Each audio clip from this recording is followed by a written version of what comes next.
समोर बघा, समोर.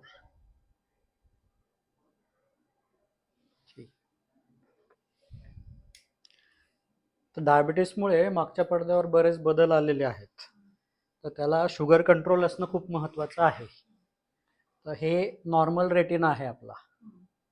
ह्या रक्तवाहिन्या आहेत, ही नस आहे आणि हा सेंटर पार्ट आहे.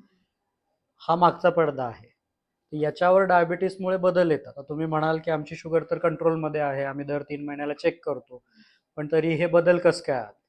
तर जेव्हा आपण चेक करतो त्यावेळेस आपलं डाएट व्यवस्थित असतं, गोळ्या वेळेवर घेतलेल्या असतात आणि त्यामुळे शुगर लेवल जी चेक केली ती नॉर्मल येते. पण या 3 महिन्याच्या स्पॅनमध्ये कधीतरी कुठेतरी आपली शुगर अप अँड डाऊन झालेली असते. कधी वाढते, कधी अचानक कमी होते. तर याच्या अप अँड डाऊनमुळे ते शरीरात बदल येतात आणि तसेच बदल रेटिनावर पण होतात. तर आपला डोळ्याचा मागचा पडदा रेटिना हा एकच अवयव असा आहे की ज्याच्या रक्तवाहिन्या आपण उघड्या डोळ्याने बघू शकतो. त्यामुळे त्याच्यावर हे बदल आलेत म्हणजे हे डायबिटीस जे आहे तुमचं अनकंट्रोल्ड आहे आणि शरीरातल्या इतर अवयवांना पण ते डॅमेज करतं. तर याच्यासाठी म्हणून आपल्याला 6 महिन्याला तरी शुगर चेक करणं गरजेचं आहे.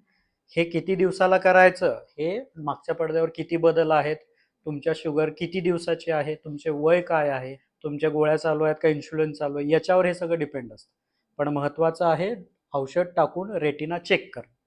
रेटिना जर हेल्दी असेल तर तुमचं शुगर लेवल व्यवस्थित आहे, तुम्ही जी काही ट्रीटमेंट घेताय ती व्यवस्थित चालू आहे. पण रेटिनावर बदल आहेत म्हणजे तुमची ट्रीटमेंट व्यवस्थित नाही आहे, तुमची शुगर कधीतरी कमी जास्त होतीये आणि ते स्ट्रिक्ट मॉनिटर ठेवणं गरजेचं आहे.